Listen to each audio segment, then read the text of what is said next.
Mirador. Parole directe, l'interview vérité ou la fine bouche ébanie. Mirador. Ici, la parole est directe. On reviendra également sur cette autre actualité, sur cette mission du médiateur qui s'est conclue par un communiqué, sur lequel on va revenir demain dans cette émission. Pour l'instant, la parole à Dr Fodos Fofana, vice-président de l'UFDG.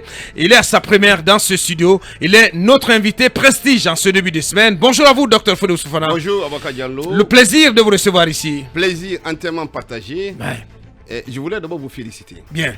J'ai visité vos installations, c'est quelque chose d'extraordinaire, ça n'a rien à envier, même dans les studios les plus, comme en France, RFI un peu partout, vous êtes bien installés. Moi je tiens d'abord à vous féliciter, à vous encourager et je comprends pourquoi aujourd'hui beaucoup de Guinéens à partir de 8h captent Film FM. Merci. C'est un plaisir d'être là. Plaisir partagé. De partager ces moments avec vous. Et voilà, je suis à votre disposition pour les questions. Bien. Allez, forcément, voilà, on va laisser la première question à la seule dame qui est dans cette équipe. Allez-y, Yami. Bonjour docteur, merci. Bonjour. Bienvenue. Vous écoutiez tout à l'heure, forcément. On a parlé de ces communes urbaines. Plusieurs communes donc ont été dissoutes, dont certaines dirigées par l'UFDG. On va parler de celle de Mamou par exemple. Comment vous avez vécu cela et est-ce que vous craignez finalement que ce que les gens disaient depuis un bon moment, qu'il y aurait une volonté du CNRD de dissoudre tous les conseils communaux pour les remplacer par des délégations spéciales? Est-ce qu'il y a un agenda caché derrière cette démarche? Nous sommes inquiets. Je pense que l'ensemble des Guinéens, il n'y a pas quelqu'un qui n'est pas inquiet aujourd'hui. Lorsqu'on a le 5 septembre, lorsqu'on a écouté le colonel Doumbouya, il a rassuré l'ensemble des Guinéens. Et ce discours était un discours sincère. Moi, je m'attendais, honnêtement, à voir un gouvernement composé à 90% de militaires. Mon souhait le plus ardent est que le colonel Doumbouya mette en place un gouvernement composé de militaires. Parce que je connais le rôle des Guinéens. Je connais comment ils sont capables de prendre un chef d'État en otage.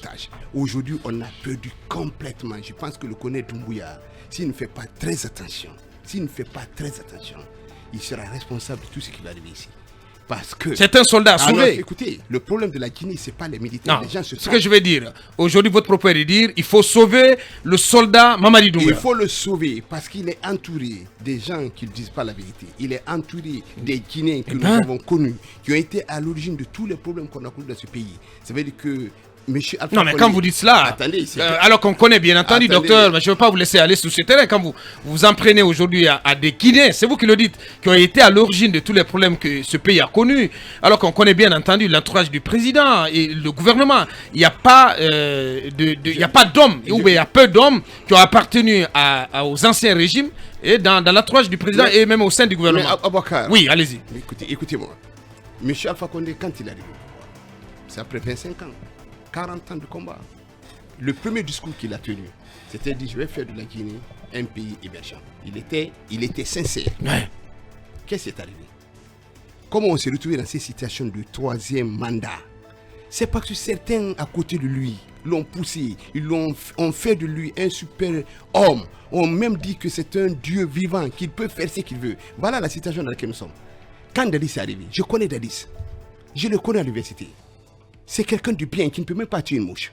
Le premier discours qu'il a tenu, il était sincère. Quand il a dit, bon, je suis là, je ne suis pas assoiffé de pouvoir, je vais changer, je vais mettre un gouvernement en place, je vais sortir le pays de cette situation. Il était sincère quand il le faisait. Qu'est-ce qui est arrivé en fin de compte? Quand on a commencé à créer des mouvements d'Addis va rester. Vous avez vu la suite? Le colonel Doumbouya est dans la même situation. Ceux qui sont autour de lui, les gens qui sont aujourd'hui membres du gouvernement, la Guinée ne les intéresse pas. Mais docteur, c'est trop facile de vouloir tout le temps ramener cela à l'entourage. Attendez, je vais vous dire, un chef d'État est un être humain. Ce n'est pas un dieu. Si vous passez tout votre temps, il y a des conseillers, il y a des ministres, il y a tout le monde autour de lui.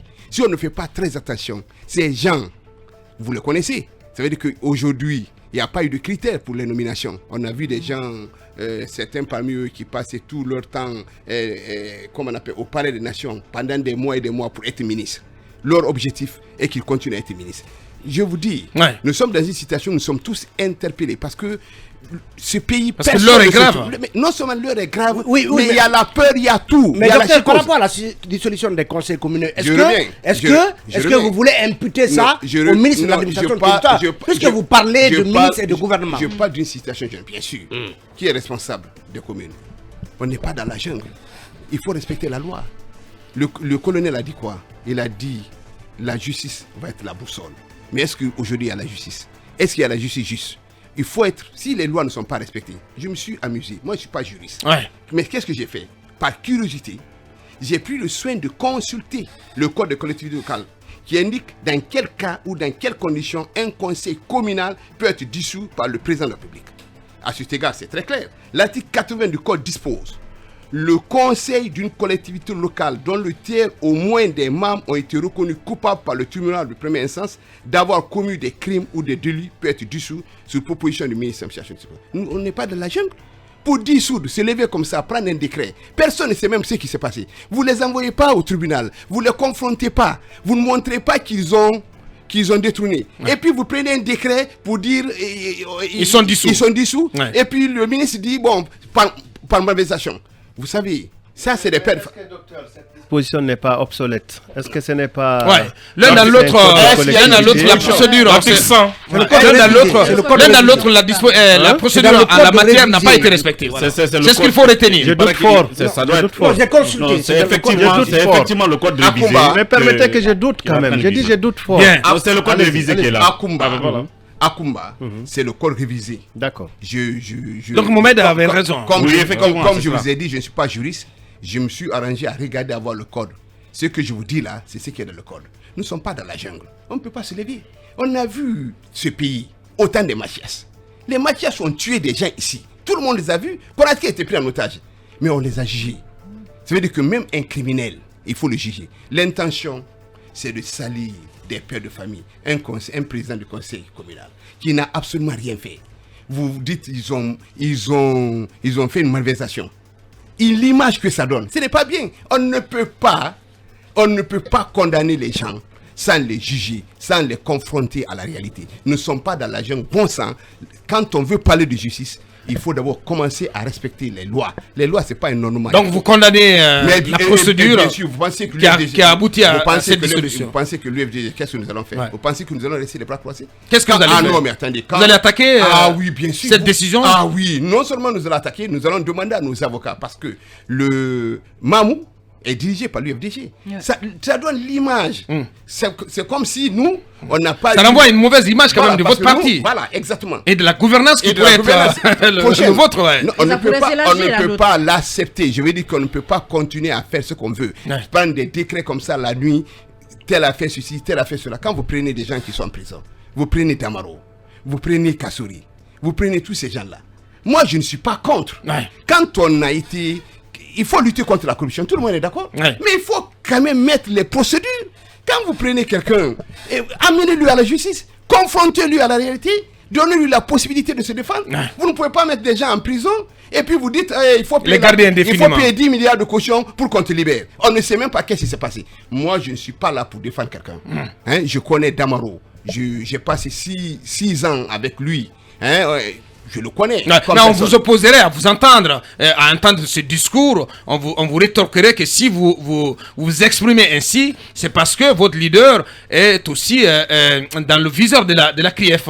Non, écoutez, qu'est-ce que vous répondez? On n'a aucun problème. Oui, docteur. Je vous dis que c'est quand même assez surprenant et paradoxal d'entendre un vice-président de l'UFDG défendre... Non, je n'ai pas défendu Damaro. Attendez, non, je n'ai pas défendu. J'ai dit... En temps normal. Quand un problème en temps normal, ce serait surprenant de vous entendre même dénoncer la procédure en la matière. Attendez. Parce qu'aujourd'hui, le dénominateur commun entre vous et l'ancien parti au pouvoir, c'est la CRIEF. Attendez.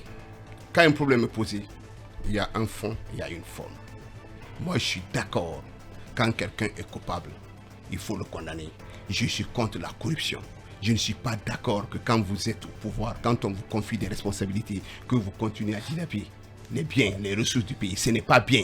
Nous allons lutter contre la corruption. Même si c'est lui demain président, nous allons lutter contre la corruption. Moi, je ne défends personne. Je parle de la forme.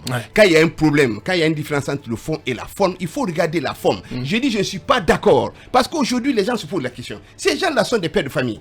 Demain, c'est vous, c'est moi, c'est quelqu'un d'autre. Si on envoie quelqu'un en prison pour dire qu'il a détourné, donnez les preuves, amenez-le à la justice pour qu'il y ait des preuves. Je dis que même Mathias a été condamné pendant combien de temps ici? Le procès a duré combien de mois?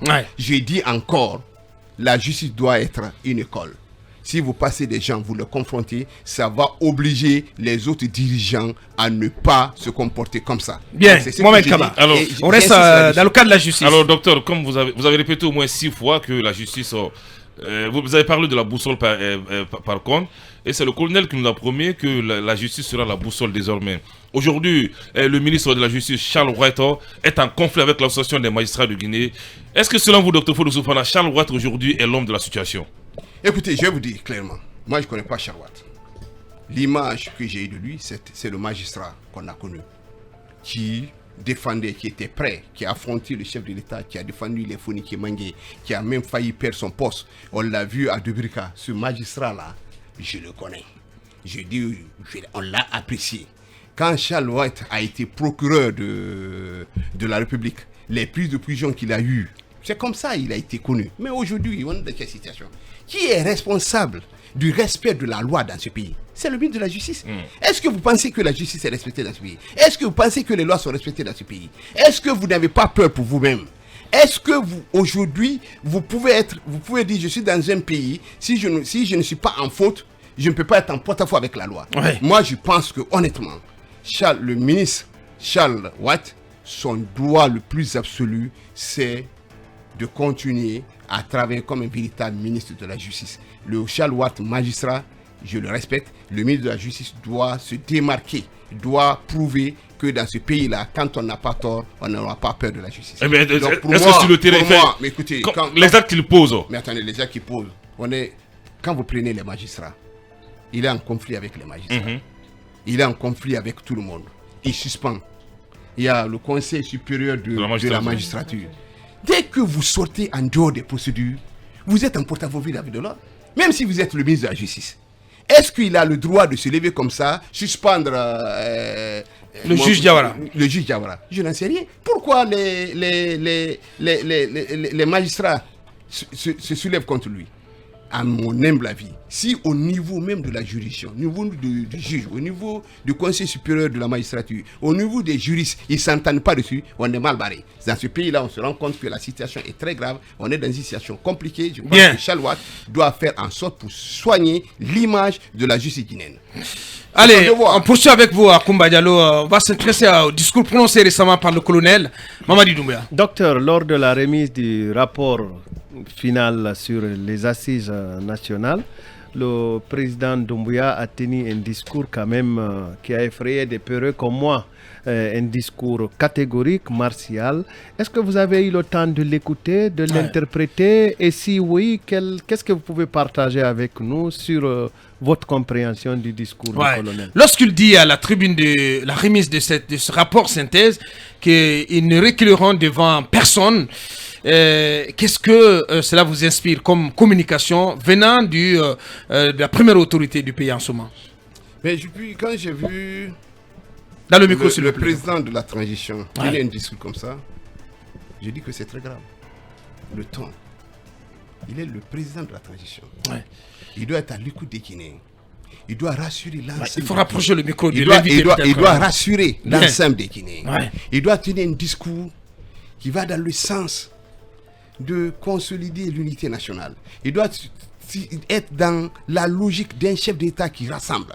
Il ne doit pas tenir des discours qui effraient, des discours fatigués de la part du colonel Doumbouya. J'ai été très surpris. Je pense que là aussi ce n'est pas bien. Je pense que ceux qui ont fait ce discours, ceux qui l'ont conseillé de faire ça, ce n'est pas une bonne chose. Ce n'est pas bien. Et s'exprimer en homme d'État quand même, il faut... Écoutez, on peut s'exprimer en homme d'État. Oui, lorsque nous ne reculons devant personne. Non, écoutez... Et qu'on recule après. Écoutez, nous sommes 12 millions... Parce qu'il avait dit qu'il n'allait pas recycler. Nathan, nous sommes 12 millions de Guinéens. Il est le chef de l'État. Quand tu es le chef de l'État, c'est comme si tu es le père de la nation. C'est comme si vous vous adressez à vos enfants qui sont à la maison. Vous n'avez pas besoin de crier, vous n'avez pas besoin de les effrayer. Hein?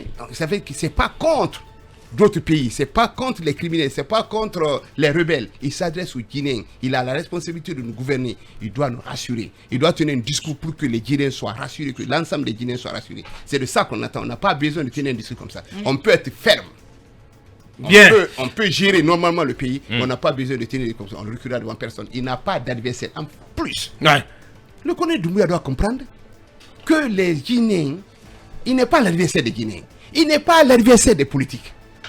Nous n'avons rien contre lui, nous n'avons rien contre le CNRD. Ce que nous demandons, c'est de dialoguer, ce que nous demandons, c'est de sortir de cette transition. Est-ce qu'à un moment, vous avez eu l'impression d'entendre Alpha Condé?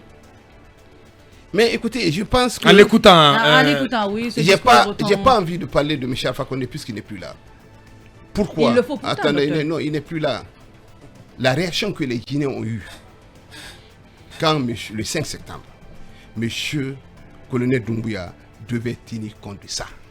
En disant oui, si ces gens ont applaudi, si les Guinéens ont applaudi, si tout le monde est assuré, c'est parce que les Guinéens en avaient certainement marre de cette gouvernance de M. Alpha Condé. Il ne faut pas. Il faut se battre, il doit se battre. Le jour où il ne sera pas président, qu'il puisse se promener à Conakry sans garde-corps, que les Guinéens puissent le regarder en disant voilà, je veux voir, je veux que le colonel Doumbouya soit Toumani Sangaré, Toumani ATT. Je veux qu'il soit le Ghanéen. Quand tu as l'occasion de gérer un pays comme ça, tu as l'occasion de gérer la transition, tu dois te fixer un objectif. C'est de savoir qu'est-ce que je suis aujourd'hui. Moi, à sa place, j'allais faire un sondage. Quelle est ma popularité aujourd'hui? Parce que bientôt, ce sera l'anniversaire du 5 septembre. Oui, bien sûr. Qu'est-ce que j'étais le 5 septembre? Aujourd'hui, qu'est-ce que je représente? Qu'est-ce que les Guinéens pensent de moi? Est-ce que je suis aussi populaire? Est-ce que les Guinéens demain peuvent me reconnaître comme étant quelqu'un qui a sauvé ce pays? Moi, je considère qu'il doit se battre dans ce domaine-là. Et ça, on ne peut le faire qu'en respectant la loi, en faisant de la justice la boussole. Docteur Fodé Ousfofana, vice-président de l'UFDG, notre invité précis du jour. À présent, on va le faire réagir à de récents propos tenus par un ancien de l'UFDG, en l'occurrence Ousmane Gawal Diallo, ministre des Télécoms, qui s'est exprimé récemment sur la question de la réduction du nombre des partis politiques, une recommandation issue des assises nationales. Je propose d'écouter le ministre Ousmane Gawal Diallo chez nos confrères de Dioma. C'est important qu'on s'explique. C'est important qu'on parle. Moi, je voulais dire ceci sur la durée, les 36 mois. J'ai dit tantôt, il faut 24 mois pour faire les deux recensements. Les 24 mois. Ça se déroulera, ça prendra 24 mois. Et pendant ces 24 mois, on élabore la constitution, on élabore les lois organiques, on élabore les institutions. Tout ça se fait dans les 24 mois, tout l'aspect préparatoire. À l'issue des 24 mois, on commence les élections par le référendum. Et après, on déroule les élections de base jusqu'au sommet, ça prend 12 mois. Les 36 mois, c'est cela. C'est 24 mois pour faire le recensement général de la population à caractère d'état civil et pour l'habitat et tout, ça prend 24 mois. Et l'élaboration des textes constitutionnels, ça prend 24 mois. Et les 12 mois restants, c'est pour dérouler toutes les élections dans notre pays. Et ce n'est pas superflu. Il n'y a pas même de mois de dérapage dans les 36 mois. Monsieur le porte-parole du gouvernement, est-ce que sur ce plateau, vous pouvez nous dire où ça a commencé les 36 mois? Où c'est pas encore commencé? Oh là là, je dis déjà on va vous produire les termes de référence. Ça veut dire qu'on est... Si vous nous dites aujourd'hui, je dis que c'est déjà commencé dès le 5 septembre 2021, c'est on va aller au-delà des 36 mois. Non, bien, je pense que c'est pas le bon sens du tout. Voilà, parce qu'il y a une polémique qui est née récemment entre vous et Ousmane Gawal au sujet de cette recommandation issue des assises nationales en ce qui concerne la réduction du nombre de partis politiques. Il vous a répondu en disant que ce n'est pas intelligent de votre part. Mais écoutez, je pense que j'ai pas envie de répondre. Mais j'ai commencé par ça. Avant de mettre en place un gouvernement, il faut faire des sondages. Il faut faire des enquêtes de moralité. Il faut aller. Ça veut dire que quand vous voulez prendre quelqu'un qui a été membre d'une formation politique, arrangez-vous à faire des enquêtes de moralité pour savoir dans la formation politique comment il s'est comporté, comment il était là. Est-ce qu'on lui a confié des responsabilités? Est-ce qu'il a pu assumer ses responsabilités? Attendez. Non, en parlant d'Ousmane Gawal, en parlant d'Ousmane Gawal, nous connaissons les sondages. Non, attendez. Il était le responsable de la communication de l'UFDG. Je vous parle pas, je suis en train de vous parler. Le cas Ousmane Gawal, quand même. Je suis en train de vous parler du colonel Doumbouya. Quand moi je dois mettre en place un gouvernement, et partout dans le monde c'est comme ça, on fait des enquêtes de moralité. Ok? Quand on ne fait pas des enquêtes de moralité, ça ne marche pas. Quand vous faites un discours qui n'a pas de sens, quand vous dites 36 mois, vous dites que ça a commencé au mois de mai, le gouvernement ne se prononce pas. On parle de 36 mois, on dit que ça a commencé à la publication du chronogramme. Publication à l'adoption du chronogramme. À l'adoption du chronogramme. Et vous dites que quelqu'un n'est pas intelligent parce qu'il a tout simplement dit qu'il ne faut pas dissoudre les partis politiques. Je dis encore, c'est très grave. Moi, je n'ai pas envie de rentrer dans ce débat-là. Je dis tout ça, c'est la faute du colonel Doumbouya. Mais est-ce que vous comprenez que le rapport final des assises propose, en tout cas, prévoit la réduction du nombre de partis? Mais vous n'étiez pas la Talibie. Qui est parti? Ils ont fait des sondages avec qui ils ont rencontré? Non, mais attendez, les assises ont couvert l'ensemble du territoire. Qu'est-ce qui a été dit? Attendez, un parti politique est une association. On crée un parti politique. Vous et moi, nous décidons de quel parti politique nous allons y adhérer. Pour détruire un parti politique, pour éliminer un parti politique, il faut les amener aux élections. Les partis qui ne tiendront pas ne seront pas là. On ne peut pas se lever pour dire qu'il faut réduire les partis politiques. Qui crée les partis politiques? Vous pensez que les gens... Ousmane Gawal, il invoque quand même les critères. Les critères qui servent de base pour la constitution des partis politiques. Il y a quand même une base légale à la constitution des partis politiques, docteur. Oui. Mais attends, il y a des critères. Et quand un parti n'a pas de siège, un parti ne respecte pas telle ou telle disposition de la charte des partis politiques, il peut être dissous. Aujourd'hui, nous sommes tout à fait d'accord. Il y a combien de partis politiques dans ce pays? Vous avez plus de 200 partis politiques. Une 200aine, ouais. Mais est-ce que vous pensez que Kaba peut se lever pour dire, moi j'ai un parti politique qui s'appelle Kabada? Pour avoir un parti politique, il faut aller au ministère de l'administration du territoire.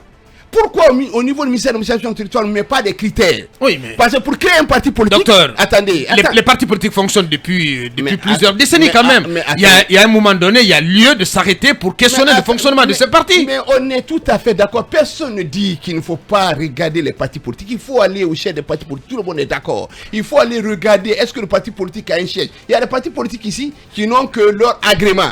Ce que je suis en train de dire et qui est fondamental, c'est qu'avant de créer un parti politique, le ministère de tutelle, c'est le ministère de l'administration du territoire. Le ministre Mori Kondé devait être capable de savoir aujourd'hui qui est parti, qui ne l'est pas, qui a un siège, qui n'a pas de siège. S'il veut visiter, il n'a qu'à les visiter. Mais on ne peut pas se lever pour dire qu'il y a 200 partis politiques, il faut diminuer les partis politiques. Personne n'a dit ça. Moi, ça ne s'est pas passé devant moi. Je ne sais pas comment s'est passé ces sondages au niveau pour ces assises-là. Ce que nous demandons dans ce pays, il faut que les gens se calment. Ce que nous demandons, il faut respecter la loi. Bien. Si le Mori Kondé, depuis longtemps, il a dit qu'il va visiter les partis politiques, nous l'attendons. Il faut y aller là. Ouais. On ne peut pas se lever parce qu'on est membre du gouvernement, parce qu'on est ceci, prendre la décision, comme on a dit là, il faut dissoudre les conseils communaux, il faut diminuer les partis politiques. Tout ça, c'est le désordre. Ouais. Et puis en plus...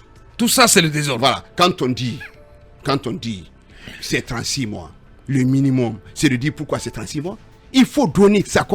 C'est en cela qu'on vous invite autour de la table de dialogue, docteur. Mais attendez. Oui, mais attendez, qui est demandeur? Si vous n'êtes pas autour de la table du dialogue, comment vous pouvez discuter de toutes ces questions avec le gouvernement? Mais attendez, vraiment. Non, mais je pose des questions. Je suis là pour vous poser des questions que tout le monde entend. Voilà. C'est pas ma position. Mais Abouakar, ça peut être même votre position. Non. Moi, je pose des questions. Je réponds à Abouakar. Bien. Nous avons été demandeurs de dialogue. Nous avons dit, retrouvons-nous. Discutons. Nous avons, au niveau des partis, proposé 15 mois. Nous avons la preuve qu'on peut organiser des élections en 15 mois. On nous dit non, ce n'est pas 15 mois, c'est 36 mois. Retrouvons-nous autour de la table pour dialoguer. Alors pourquoi vous ne le faites pas? Mais on vous a appelé à un cadre de concertation qui a été lancé par le président lui-même quand même, docteur. Ensuite, il y a eu l'ancien premier ministre Mohamed Béavogui. Non, je pose des questions ce matin. Je pose des questions. Béavogui a-t-il lancé ou pas ce cadre de dialogue au palais, à l'hôtel Kaloum? Vous étiez présent à la cérémonie inaugurale. Il a été raconté que vous avez boudé après la rencontre, juste après le discours du premier ministre. Qu'est-ce qui s'est passé? Pourquoi jusqu'à présent vous n'arrivez pas à venir dans ce cadre de dialogue? Et d'ailleurs, ça a été l'appel talibé lancé et martelé par le médiateur à l'issue de sa deuxième mission. Il vous exhorte à venir dans ce cadre de dialogue. Qu'allez-vous faire? Mais Abouaka, vraiment... Oui. Non, je pose des questions, c'est pas ma position. Mais vous êtes en Guinée. Encore une fois. Attendez, vous êtes en Guinée. Vous suivez quand même la situation sociopolitique dans ce pays. Nous avons été demandeurs de dialogue. Nous avons dit retrouvons-nous. Dans le micro, s'il vous plaît. Nous avons dit retrouvons-nous autour de la table. Il faut dialoguer. Ce que nous avons dénoncé, c'est qu'on ne peut pas dialoguer dans le désordre. On ne peut pas dialoguer dans la maman. Très bien. Vous ne pouvez pas mettre 300 personnes autour de la table et dialoguer. On peut tout reprocher à M. Voilà des arguments. Oui. On peut tout reprocher à M. Alpha Condé. Mais au temps de M. Alpha Condé, on parvenait à dialoguer. Malgré que M. Alpha Condé ne mettait pas en application les conclusions du dialogue. Bon, on s'est retrouvé. L'opposition avait ses représentants. La mouvance, ses représentants. Il y avait les partenaires techniques et financiers. On se retrouvait, on discutait pendant des semaines. On parvenait à avoir un accord. Alpha Condé ne mettait pas en application. Vous voulez qu'on réponde à un cadre de dialogue dans le désordre, dans la mamaya? Docteur, le point 10 du communiqué du médiateur dit que le médiateur a exhorté les partis politiques n'ayant pas encore pris part au cadre de concertation initié par les autorités, lequel cadre pourrait être actualisé de manière consensuelle. Donc, vous invite à le faire afin d'assurer une transition apaisée. Lisez l'article 9. Oui, le point 9. Le point 9 dit que le médiateur a salué la mise en place par les autorités de la transition du cadre de concertation inclusif et invite les parties prenantes à trouver des compromis pour rendre donc vous êtes contre le point 9. Non, attendez, il faut faire très attention. Le médiateur est un mandataire. Il a reçu le mandat des chefs de l'État. Oui. Ce qu'il a fait, il a rencontré toutes les parties. Ouais. Il a fait un communiqué en faisant le rapport de ce qu'il a entendu. Ouais. Mais dans le même communiqué, il a dit qu'il va rendre compte à ses mandats. Ouais. Jusqu'à aujourd'hui, il n'y a rien. Ça veut dire que le communiqué là ne veut pas dire que c'est la position du mandataire. Il n'a fait que recenser tout ce qu'il a entendu. Faire Non. Attendez, non, je finis. Quand on dit le médiateur a exhorté. En plus, donnez-moi ce document. Attends. Le médiateur a dit quoi? Le médiateur est un mandataire. Bon sang, c'est un mandataire. La décision va être prise par les chefs de l'État. Non, quand vous dites que le médiateur n'a pas exprimé sa position, attention, docteur, vous avez sollicité, vous avez invoqué, vous avez invoqué le point 9. Moi, je vais vous dire. Et c'est très clair, c'est couché sur le papier. Il est écrit au point 9 que le médiateur a salué. Attention, à partir du moment où il a salué la mise en place d'un cadre de concertation inclusif, donc la mise en place de ce cadre par le gouvernement, et évite par conséquent les parties prenantes à trouver des compromis pour rendre le dialogue inclusif et consensuel. Donc le médiateur, le médiateur prend acte de la mise en place de ce cadre de concertation, il salue sa mise en place, il vous invite à y venir. Une position, est-ce une position ou pas? L'article 14, je vous ai dit que le médiateur est un mandataire. L'article 14, qu'est-ce qu'il dit? Le médiateur consignera les conclusions de sa mission dans un rapport qu'il déposera à ses mandants. Bon sang, ça veut dire qu'il a rencontré le gouvernement. Le gouvernement a parlé de cadre de concertation. C'est leur position. Et nous a rencontrés. Nous sommes allés avec des mémos. Nous avons expliqué. Le mandat, je vous dis que c'est un mandataire. Il va rendre compte. Au jour d'aujourd'hui, nous sommes demandeurs de dialogue. Ce que nous avons reproché au gouvernement, c'est qu'on ne peut pas dialoguer dans le désordre. Nous avons dit on ne peut pas se retrouver dans la salle avec des partis politiques qui ont le même point de vue que le CNRD. Nous avons dit il faut que les partis, parce qu'au jour d'aujourd'hui, logiquement, il ne devait pas avoir ni opposition ni mouvance. Il y a le CNRD et le gouvernement. En face du CNRD et du gouvernement, la classe politique. Ceux qui ne sont pas d'accord. Maintenant, ceux qui sont d'accord avec le CNRD restent avec le CNRD. Mais il y a dialogue quand il y a problème. Le médiateur est là parce qu'il y a un conflit. Il y a des incompréhension. Il y a des partis politiques qui ne sont pas d'accord, qui demandent 15 mois. Le gouvernement propose 36 mois. On dit allez les retrouver. C'est pour cette raison j'ai dit que tous ceux qui étaient d'accord, ceux qui ont transformé le CNRD en CNRD politique, qui ont transformé leur parti politique en mouvement de soutien, n'avaient rien à voir dans cette médiation. N'avaient rien à voir, ils n'étaient pas concernés. Vous voulez parler du bloc libéral du PDL? Même ceux qui ont eu 5 minutes avec le médiateur, mais je veux dire ils ne devaient pas être là. Attendez, quand vous écoutez... Mais Faye dit que quand on a justement à se défendre devant le médiateur au sujet de la CRIEF, on a effectivement droit à 3 heures. Mais écoutez, vous savez... Ça veut dire que vous avez passé plus de temps avec le médiateur à parler de la CRIEF qu'à parler de...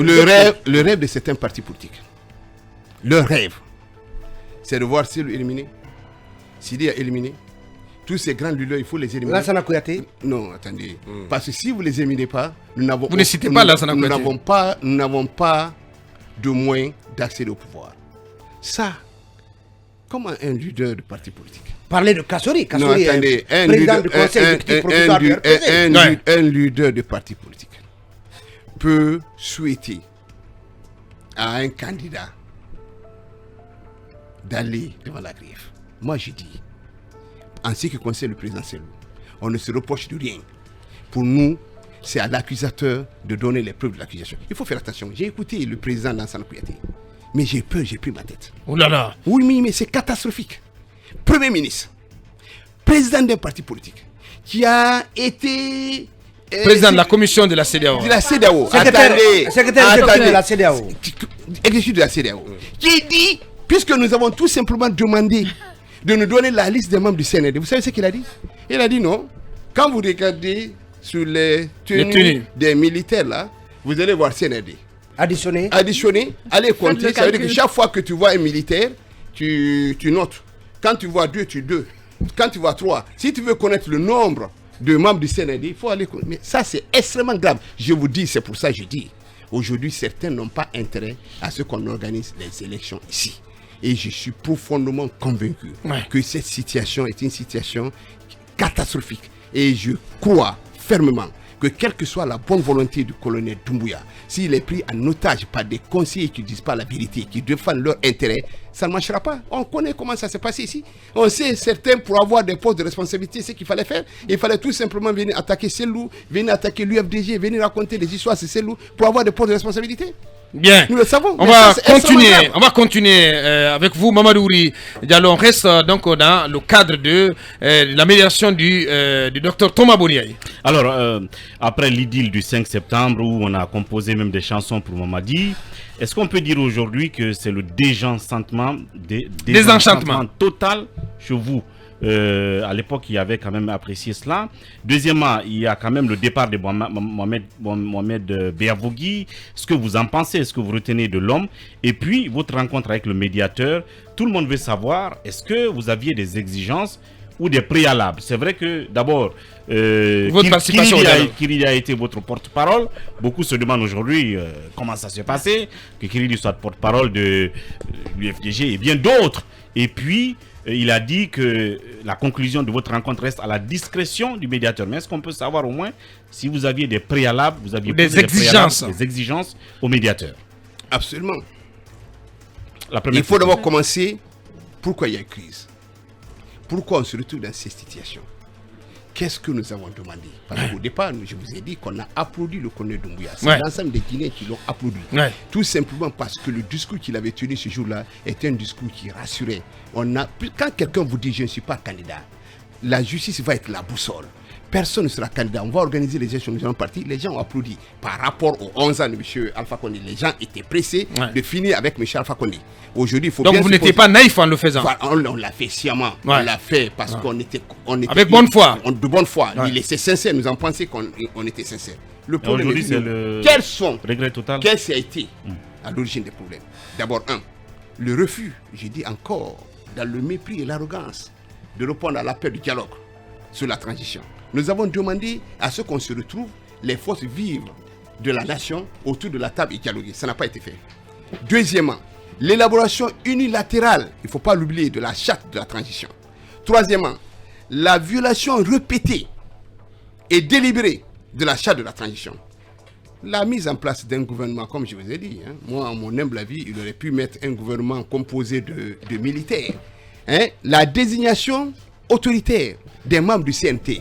Parce qu'il ne faut pas oublier que les membres du CNT, c'était une décision unilatérale. Ils l'ont imposé, ils ont imposé le président du CNT.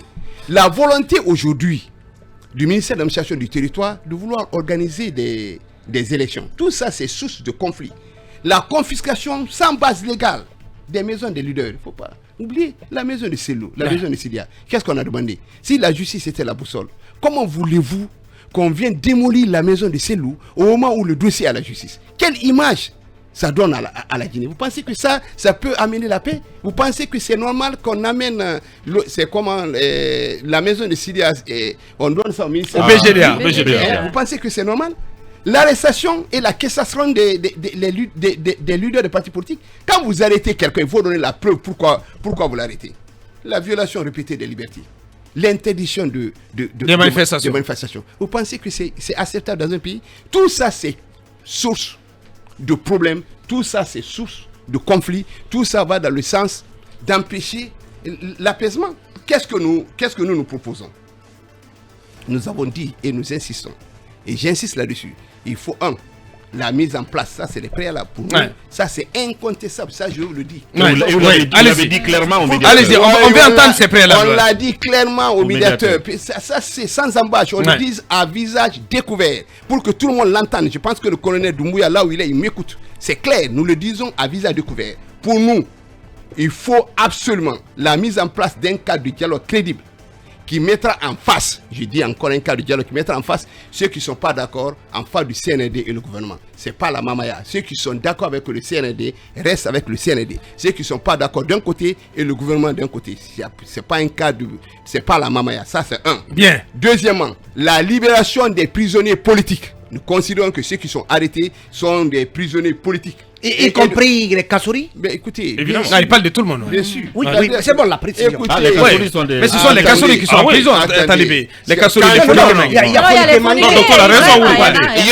Pour l'instant, il n'y a pas de prisonniers politiques issus de l'UFDG. Et je dis la libération des prisonniers politiques et de la société civile, ainsi que tous ceux qui ont été arrêtés lors des manifestations du FNDC à Conakry et à l'intérieur du pays. Nous considérons qu'il faut les libérer. Si on veut aller dans l'apaisement, il faut aller au fond. On ne peut pas faire 2 poids 2 mesures. Il y a des prisonniers économiques. Non, attendez. Un prisonnier économique, un prisonnier... Les Kassouri, il y en a beaucoup. On va le laisser citer. Moi, je ne défends pas Kassouri et Damaro et consort. Et le président du... Damaro Diané. Voilà, et le président du RPG Arc-en-Ciel. S'ils sont coupables, il faut les juger.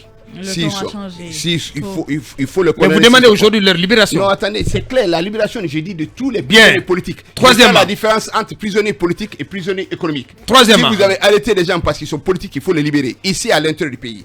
Quatrièmement, nous disons, il faut arrêter l'harcèlement judiciaire contre les leaders des partis politiques et les acteurs de la société civile. Il faut le faire. Il faut restituer les maisons confisquées. La note est salée. Par la force et en dehors des procédures judiciaires. Mais il n'existe plus de maison à Dixie. Attendez. Ceux qui ont été à l'origine de la démolition de la maison du président Selou répondront tôt ou tard. Parce que le dossier à la justice, je vous dis que la maison de Selou, il a acquis légalement. Il n'a rien à se reprocher. Vous voulez parler du patrimoine bâti? Voilà, il n'a pas... Non, attendez, il a payé l'argent. Il a donné... Il a payé l'argent. Bien, on ne va pas refaire l'histoire. C'est la Société Générale qui a payé. Ouais. Je vous dis, l'annulation de la décision de suspension des manifestations. On ne peut pas être dans un pays démocratique et prendre la décision unilatérale de suspendre les manifestations. Ça veut dire que c'est comme si on était dans la dictature totale, comme si on était dans la jungle. On ne peut pas l'accepter. Ouais. Il faut donner la possibilité aux gens de manifester. C'est un droit constitutionnel. Moi, si j'étais à la place aujourd'hui du colonel Doumbouya, qu'est-ce que j'aurais fait? J'aurais demandé, laissez-les manifester. Je vais voir, on va encadrer la manifestation. Je vais voir si je suis populaire, si je ne suis pas populaire. Par rapport à ces gens-là, quelle est la réaction du peuple? Ouais. J'aurais pu le faire. Ouais. Il faut restructurer le CNT. Parce que restructurer le CNT. Oui. Non, mais là c'est une nouvelle réclamation. Oui, laissez-le aller au bout. Ouais, on va le laisser aller au bout. Restructurer le CNT. Les partis politiques ont combien de places dans le CNT? Nous avons 15 places. Vous pensez que comment ça a été fait? 15 places pour les partis politiques. Mais vous avez finalement vous avez accepté. Nous disons. là-bas. Non, attendez, ça a été même imposé. Quand je prends l'UFDG, quand je prends l'ANAD et l'UFDG, on a proposé 4 places. Même les 2 places de l'UFDG. On avait Maître Amadou et Fadja. Certainement, puisque au niveau du CNT, certains connaissaient le niveau de Maître Amadou. Qu'est-ce qu'ils ont fait? Ils l'ont écarté. Ils ont écarté Maître Amadou, ils ont pris Fadja. Vous pensez que c'est acceptable? 15 places? Nous disons. Maintenant, j'ai fini en disant, nous ne sommes pas d'accord. Vous avez dit tout à l'heure à Bouakar, je vous dis que c'est pas, pour nous, c'est pas ça. Vous avez parlé de la suspension, de la dissolution du FNDC. Ouais. Pour nous, le FNDC n'est pas dissous. On ne peut pas dissoudre FNDC parce que c'est un mouvement. C'est un état d'esprit. C'est un état d'esprit. Nous demandons vraiment l'arrêté qui a dissous. Dissolution. Que cet arrêté soit rapporté. C'est tout. C'est ce que nous demandons. Bien. Alors, mais il y a une question, voilà, au-delà de tout, parce qu'on sait qu'on voit aujourd'hui que vous avez posé tellement de conditions, voilà, que votre participation à un cadre de dialogue n'est pas pour demain, n'est pas pour l'immédiat. Pourquoi c'est une question, c'est un débat qui revient. Pourquoi vous ne vous assumez pas en tant que grand parti politique pour aller au charbon, pour demander, appeler aux manifestations? Certains pensent que vous cachez derrière le FNDC, vous abritez derrière le FNDC pour sortir vos militants dans la rue. Mais c'est extrêmement grave. Non, c'est une observation, attendez, docteur. Attendez, oui. Vous connaissez le paysage politique. Vous connaissez la Guinée depuis 10 ans. Vous avez assisté à beaucoup de manifestations. Vous pensez qu'un parti politique comme l'UFDG est capable de rester derrière le FNDC, dans le micro, s'il vous plaît, se cacher derrière le FNDC? Le jour où nous allons prendre la décision de manifester, nous allons écrire officiellement aux autorités et nous allons manifester. C'est pour ça que nous disons que c'est notre... Ça risque d'arriver? Non, mais ça va arriver. On risque de vous dissoudre aussi. Non, attendez, personne ne peut dissoudre l'UFDG, personne ne dissoudre un parti politique, personne ne peut empêcher. C'est dans le rêve de certains leaders de partis politiques. Il faut éliminer Selou, il faut éliminer Syria, il faut éliminer tous les leaders qui comptent là pour qu'ils soient... Ça, c'est pas possible. On ne peut pas dissoudre l'UFDG, on ne peut pas éliminer le président Selou Dalin. Ça, c'est dans le rêve des gens. Ça, ce n'est même pas possible. Ouais. Je le dis encore. Pour sortir de toutes ces situations, il faut faire un cas de dialogue. Mais ce que je dis et qui est fondamental, parce que Abouakar, votre radio est une radio de grande écoute. Ouais. Il ne faut pas donner l'impression, comme si on est en train de le prier pour accepter de venir dans un cas de dialogue. Nous sommes demandeurs de dialogue. Ouais. Nous voulons un dialogue structuré. Nous voulons un dialogue organisé où nous allons nous retrouver les partis qui sont concernés pour discuter, pour sortir de la transition. On ne peut pas rester comme ça, continuer à dire cadre de concertation, cadre de dialogue. Il faut mettre en place la structure. Vous m'avez parlé du maître de Béavoudi. Quand il nous a invités, nous avons été. Nous avons été l'un des rares à aller avec un discours écrit. Et nous avons donné à l'ancien Premier ministre Béavoudi en donnant nos conditions, en disant que nous avons la volonté de dialoguer avec lui, mais voilà les conditions. C'est tout, c'est que nous demandons. Docteur, oui. Les deux dernières questions. Toutes ces exigences que vous avez égrenées, dont la restructuration du CNT, est-ce que c'est des sujets qui vont être débattus dans le cadre du dialogue? Ou bien ce sont des préalables. Ils vont ser des préalables avant la mise en place. Écoutez, ça va être débattu dans le cadre du dialogue. Parce que si vous dites les préalables, il faut que vous ayez les arguments pour aller les défendre. Le jour où on va se retrouver dans ce cadre organisé, nous allons poser nos conditions. Bien. Nous allons demander voilà ce que nous voulons, voilà ce qu'il faut pour sortir de cette situation. La toute dernière question, Mohamed Kaba. Vous pensez que c'est bien pour la Guinée qu'on se retrouve dans cette situation? C'est dommage. Mais c'est dommage. Docteur, parlons à présent de votre cuisine interne. Vous avez dit tantôt...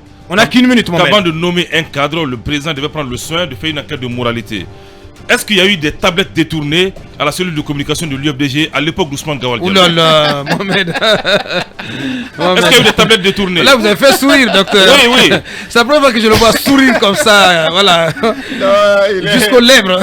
Non, Abouaka, tablette gate à l'UFDG. Écoutez, monsieur Mohamed Kaba, je suis vice-président. Dans le micro, s'il vous plaît, docteur. Je suis vice-président de l'UFDG. J'assure actuellement l'intérim quand le président Selou n'est pas là. Honnêtement, épargnez-moi des questions comme ça. Et là, Selou, il annonce son retour.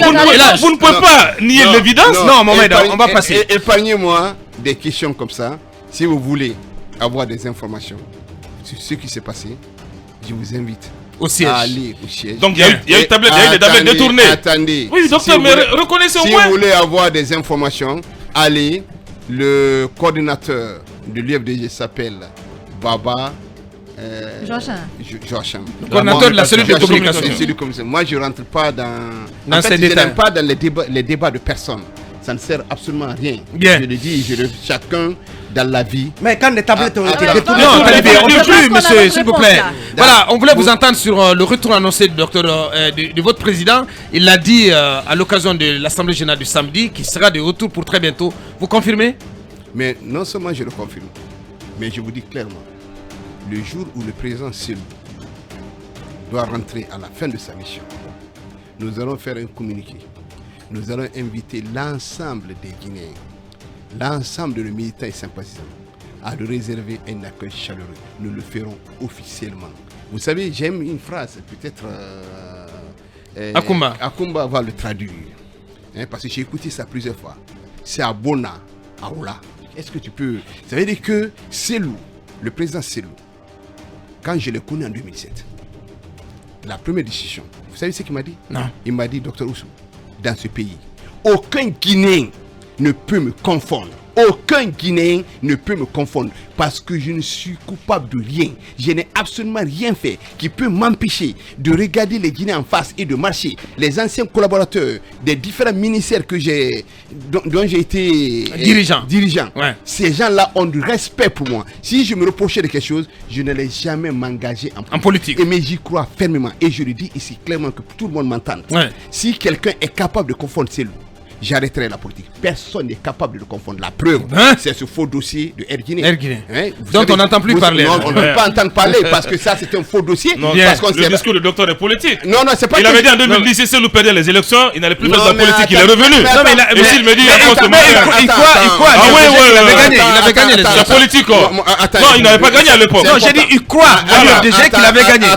Il avait fait la politique. Non, attendez, il faut que je réponde parce que ça fait la deuxième fois que Mohamed Kama me pose la même question. En 2010, j'ai dit que si c'est le perd les élections, j'arrête la politique. Je n'ai pas arrêté parce qu'il n'a pas perdu. Absolument. Nous avons eu 44% au premier tour. Entre les deux tours, il y a eu combien de pourcents? Il y a eu 4 mois. Oui. C'était plus la même élection. Selou a gagné toutes les élections dans ce pays. J'ai été son directeur de campagne. Tous les Guinéens le savent. Pourquoi il a accepté de laisser Michel Alpha Condé passer? Si c'est le président Selou. Parce que c'est un homme de les gens jusqu'aujourd'hui continuent à le condamner. Ils ont dit que si Ba Mamadou était vivant, Alpha ne serait jamais président ici. Parce qu'il ne l'ait jamais accepté. Vous savez ce qui s'est passé? On a pris les résultats de Ratouma, on les a fait disparaître. Sinon, Selou passait au premier tour. Ouais. Il a gagné ses élections. C'est pour ça que j'ai continué. C'est pour ça que je suis encore là. C'est pour ça que je le dis à l'ensemble des Guinéens. Personne ne peut le confondre. Selou est un homme qui a dirigé. C'est un homme honnête, sincère, qui ne se reproche absolument de rien. Ouais. Voilà pourquoi le dossier de Guinée, on n'en parle plus. Bien. Voilà. C'était Dr Fodé Oussou Fofana, voilà, ce mini grand toile, voilà, qu'on a proposé en ce début de semaine. J'espère que vous avez été comblés, vos attentes ont été comblées. Malheureusement, on n'a pas pu aller plus loin. Ce sera pour une prochaine fois. Toutes nos excuses à tous nos sponsors, ce qu'on a vu. Voilà, le directeur commercial du service commercial qui est venu à la régie et donc il n'est pas content. Voilà, toutes nos excuses à nos sponsors. Et on va essayer de corriger tout cela. Voilà, très prochainement. Ça n'est terminé pour aujourd'hui. Derrière nous, c'est d'Intéguin. Merci à l'ensemble de nos équipes. Portez-vous bien. Restez sur Film FM. Vous Mirador, la grande messe de l'investigation journalistique, la plus grande tribune politique de la Guinée.